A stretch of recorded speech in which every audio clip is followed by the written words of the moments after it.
ഒരു സമയത്ത് കേരളത്തിലെ വണ്ടിപ്രാന്തന്മാരൊക്കെയും ആഘോഷമാക്കിയിരുന്ന ഒരു വാർത്തയായിരുന്നു റോബിൻ ബസിൻ്റേത്. റോബിൻ ബസിനും അതുപോലെ തന്നെ റോബിൻ ബസിൻ്റെ നടത്തിപ്പുകാരനായ ഗിരീഷിനും ഒക്കെ തന്നെ സോഷ്യൽ മീഡിയയിൽ വളരെയധികം ഫാൻ പേജുകളും അനുകൂലിച്ചുകൊണ്ട് നിരവധി ആളുകളും ഉണ്ടായിരുന്നു.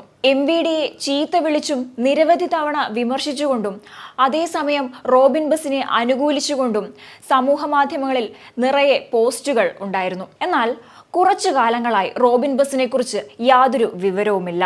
വാർത്തകളിൽ നിറഞ്ഞു നിന്നിരുന്ന റോബിൻ ബസിനെ കുറിച്ചുള്ള ചർച്ചകളൊന്നും തന്നെ ഇപ്പോൾ കാണുന്നില്ല. എന്നാൽ ഇപ്പോഴിതാ റോബിൻ ബസിനെ കുറിച്ചുള്ള വാർത്ത വീണ്ടും സജീവമായിരിക്കുകയാണ്. കേരളത്തിൽ അങ്ങോളം ഇങ്ങോളം ആരാധകരുള്ള റോബിൻ ബസിനെ ഹൈക്കോടതിയും കൈവിട്ടിരിക്കുകയാണ്. ഇപ്പോൾ റോബിൻ ബസ് പെർമിറ്റ് ചട്ടങ്ങൾ കർശനമായി പാലിക്കണമെന്ന് ഹൈക്കോടതി ഡിവിഷൻ ബെഞ്ച് അറിയിച്ചിരിക്കുകയാണ്. പെർമിറ്റ് ചട്ടം ലംഘിച്ചാൽ സർക്കാരിന് അക്കാര്യം സിംഗിൾ ബെഞ്ചിൽ അപേക്ഷ മുഖേന അറിയിക്കാനും കോടതി പറഞ്ഞിരിക്കുകയാണ്. ചട്ടലംഘനം കണ്ടെത്തിയാൽ സിംഗിൾ ബെഞ്ചിന് ഉചിതമായ ഉത്തരവിടാനും ഡിവിഷൻ ബെഞ്ച് അറിയിച്ചു. റോബിൻ ബസിനെതിരായ സർക്കാരിന്റെ അപ്പീല് തള്ളിക്കൊണ്ടാണ് ഡിവിഷൻ ബെഞ്ചിന്റെ ഈ ഉത്തരവ്. ചട്ടലംഘനത്തിന് ബസ് പിടിച്ചെടുത്താലും വിട്ടുകൊടുക്കണമെന്ന സിംഗിൾ ബെഞ്ച് ഉത്തരവിനെതിരെയായിരുന്നു സർക്കാർ അപ്പീൽ നൽകിയിരുന്നത്. എന്നാൽ അതേസമയം മറ്റൊരു പ്രതിസന്ധി കൂടി റോബിൻ ബസ് നടത്തിപ്പുകാരന് നേരിടേണ്ടി വന്നിരിക്കുകയാണ്. റോബിൻ ബസ് നടത്തിപ്പുകാരനായ ഗിരീഷിനെതിരെ പത്തനംതിട്ട SP-ക്ക് മോട്ടോർ വാഹന വകുപ്പ് ഉദ്യോഗസ്ഥർ പരാതി നൽകിയിരിക്കുകയാണ്. AMVA-മാരായ 2 പേരാണ് ഗിരീഷിനെതിരെ പരാതി നൽകിയത്. കൊല്ലുമെന്ന് ഭീഷണിപ്പെടുത്തിയെന്നാണ് പരാതിയിൽ പ്രധാനമായും പറയുന്നത്. പരാതി വ്യാജമാണെന്നും കോടതിയിൽ തുടർച്ചയായി തോൽക്കുന്നതിൻ്റെ പ്രതികാരമാണെന്നുമാണ് ഗിരീഷിൻ്റെ പ്രതികരണം. മോട്ടോർ വാഹന വകുപ്പിന്റെ തുടർച്ചയായ പരിശോധനയ്ക്കും ബസ് പിടിച്ചെടുക്കലിനുമെതിരെ റോബിൻ ബസ് ഉടമ ഈ മാസം ഹൈക്കോടതിയെ സമീപിച്ചിരുന്നതാണ്. അന്ന് കോടതി അലക്ഷ്യ ഹർജിയുമായാണ് റോബിൻ ബസ് ഉടമ ഹൈക്കോടതിയിലെത്തിയത്. ഹർജി കോടതി ഫയലിൽ സ്വീകരിച്ചതുമാണ്. ഹർജിയുടെ പശ്ചാത്തലത്തിൽ സത്യവാങ്മൂലം സമർപ്പിക്കാൻ ഗതാഗത സെക്രട്ടറിക്ക് ഹൈക്കോടതി അന്ന് നിർദ്ദേശം നൽകുകയും ചെയ്തിരുന്നതാണ്. കേരളത്തിൽ സർവീസ് നടത്തിയ റോബിൻ ബസിനെ MVD നിരവധി ഇടങ്ങളിൽ തടഞ്ഞ് പരിശോധന നടത്തിയിരുന്നു. പെർമിറ്റ് ലംഘനത്തിന്റെ പേരിൽ മോട്ടോർ വാഹന വകുപ്പുമായി നിയമയുദ്ധത്തിലായിരുന്ന റോബിൻ ബസിനെ മോട്ടോർ വാഹന വകുപ്പ് കസ്റ്റഡിയിലെടുക്കുകയും ചെയ്തിരുന്നു. തുടർന്ന് ഉടമ പോലീസിനെ സമീപിച്ചെങ്കിലും മോട്ടോർ വാഹന വകുപ്പ് ബസ് വിട്ടുകൊടുത്തിരുന്നില്ല. കോടതിയുടെ നിർദ്ദേശം പരിഗണിച്ച ശേഷം മാത്രമാണ് മോട്ടോർ വാഹന വകുപ്പ് വാഹനം വിട്ടുകൊടുത്തത്. കോൺട്രാക്ട് ക്യാരേജ് പെർമിറ്റുള്ള ബസ് സ്റ്റേജ് ക്യാരേജായി ഓടുന്നത് നിയമവിരുദ്ധമെന്നാണ് മോട്ടോർ വാഹന വകുപ്പിന്റെ നിലപാട്. എന്താണ് ഈ കോൺട്രാക്ട് ക്യാരേജ് പെർമിറ്റുള്ള ബസ്? നമ്മുടെ നാട്ടിൽ 2 തരത്തിൽ വാഹനങ്ങൾ ഓടുന്നുണ്ട്. ഒന്ന് കോൺട്രാക്ട് ക്യാരേജും മറ്റൊന്ന് സ്റ്റേജ് ക്യാരേജും. മുൻകൂർ വാടകയ്ക്ക് കോൺട്രാക്ട് അടിസ്ഥാനത്തിൽ വാടകയ്ക്കെടുക്കുന്ന തരം വാഹനങ്ങളാണ് ഈ കോൺട്രാക്ട് ക്യാരേജുകൾ എന്ന് പറയുന്നത്. ഇവ ബോർഡ് വെച്ച് ട്രിപ്പ് നടത്താൻ പാടില്ല.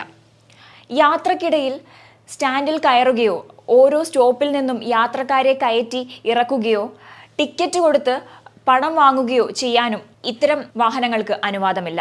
എന്നാൽ സ്റ്റേജ് ക്യാരേജുകളിൽ, അതായത് പകലോ രാത്രിയോ എന്നില്ലാതെ ബോർഡ് വെച്ച് സ്റ്റോപ്പിൽ നിർത്തി ആളെ കയറ്റി പോകുന്ന ബസ്സുകൾക്ക് ഇതൊക്കെ ആകാം. അതേസമയം വിദ്യാർത്ഥികൾക്കും അംഗപരിമിതർക്കും മറ്റുള്ള യാത്രാ സൗജന്യങ്ങൾ നൽകാനും ഇവർ ബാധ്യസ്ഥരാണ്.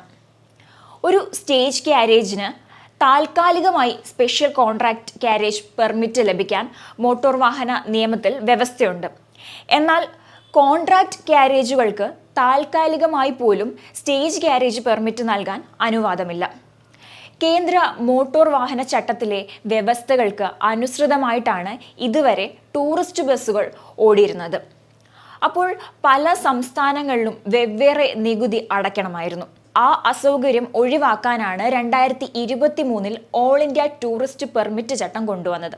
അതുപ്രകാരം ഇന്ത്യയിലെ ഏത് സംസ്ഥാനത്തെയും നികുതി അടച്ച് കോൺട്രാക്ട് ക്യാരേജ് ഓപ്പറേറ്റ് ചെയ്യുന്ന ബസ് ഉടമയ്ക്ക് 3 ലക്ഷം രൂപ വർഷം പെർമിറ്റ് ഫീസ് അടച്ചാൽ ഇന്ത്യയിലെ ഏത് സംസ്ഥാനത്തിലൂടെയും തൻ്റെ ബസ് ഓടിക്കാവുന്നതാണ്.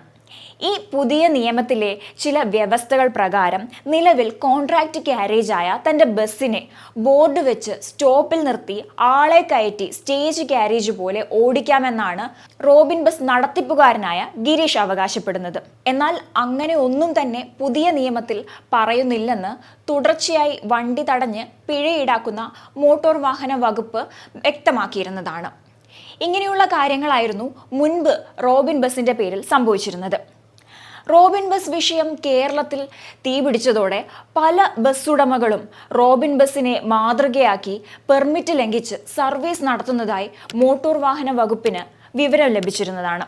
ഇത്തരത്തിൽ സർവീസ് നടത്തുന്ന ബസ് ഡ്രൈവറിന്റെ ലൈസൻസ് സസ്പെൻഡ് ചെയ്യുമെന്നാണ് മോട്ടോർ വാഹന വകുപ്പ് അറിയിച്ചിരുന്നത്. വാഹനങ്ങൾക്ക് പിഴ നൽകിയാലും അതടച്ചിട്ട് വീണ്ടും സർവീസ് നടത്തുകയാണ് പല ബസ്സുകളും. ഈ കാരണം കൊണ്ടാണ് ബസ്സിന്റെ ഡ്രൈവർമാരെയും കേസിൽ പ്രതി ചേർക്കുന്നതെന്നായിരുന്നു MVD അറിയിച്ചിരുന്നത്. പെർമിറ്റ് ലംഘിച്ചുവെന്ന് ബോധ്യപ്പെട്ടാൽ നോട്ടീസ് വിശദീകരണം തേടിയതിന് ശേഷമായിരിക്കും ഡ്രൈവറുടെ ലൈസൻസ് സസ്പെൻഡ് ചെയ്യുന്നത്. ഒക്ടോബറിൽ ഇത്തരത്തിലോടിയ 334 ബസ്സുകൾ പിടിച്ചെടുത്തിരുന്നതാണ്. നവംബർ ഡിസംബർ മാസങ്ങളിലും 300 ബസ് വീതവും പിടികൂടിയിട്ടുണ്ടായിരുന്നു.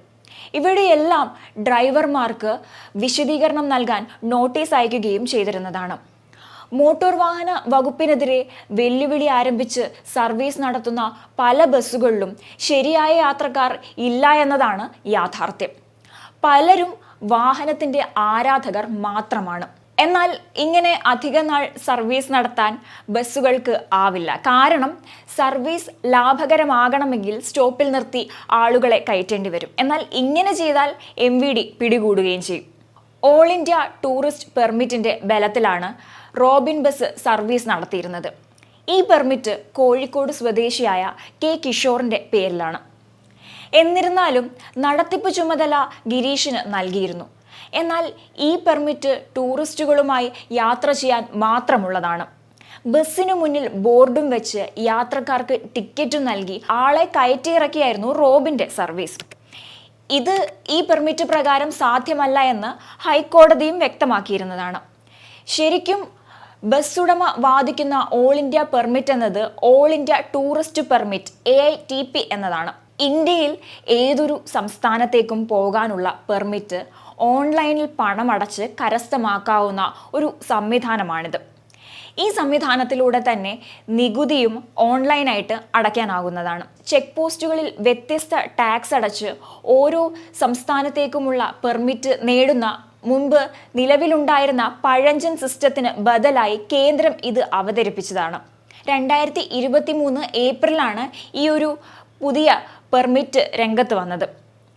പഴയ സിസ്റ്റം ടൂറിസം മേഖലയുടെ വളർച്ചയ്ക്ക് ഒരു തടസ്സമാണ് എന്ന് ചൂണ്ടിക്കാട്ടിക്കൊണ്ടാണ് ഇത് അവതരിപ്പിക്കുന്നത്.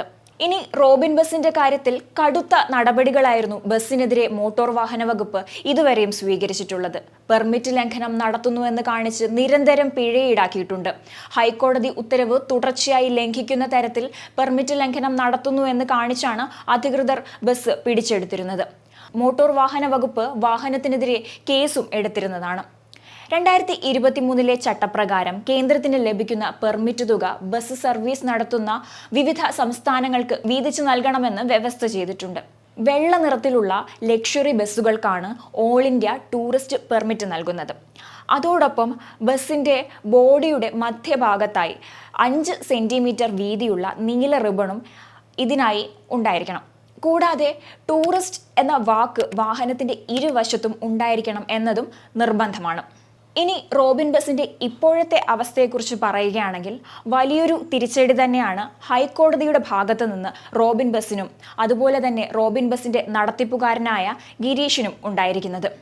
അതോടൊപ്പം തന്നെ അദ്ദേഹത്തിന് എതിരെ ഉയർന്നു കേൾക്കുന്ന ഈ പരാതി, 2 ഉദ്യോഗസ്ഥർ നൽകിയിരിക്കുന്ന ഈ പരാതിയും അദ്ദേഹത്തിന് വലിയ രീതിയിൽ തന്നെ ദോഷകരമായി ബാധിച്ചിരിക്കുകയാണ്. ഇത്രയും നാൾ റോബിൻ ബസും MVDയും നേർക്കുനേർ നടത്തിയ നിയമ പോരാട്ടങ്ങളെല്ലാം തന്നെ വെറുതെയാകുമോ എന്നത് സംശയമാണ്.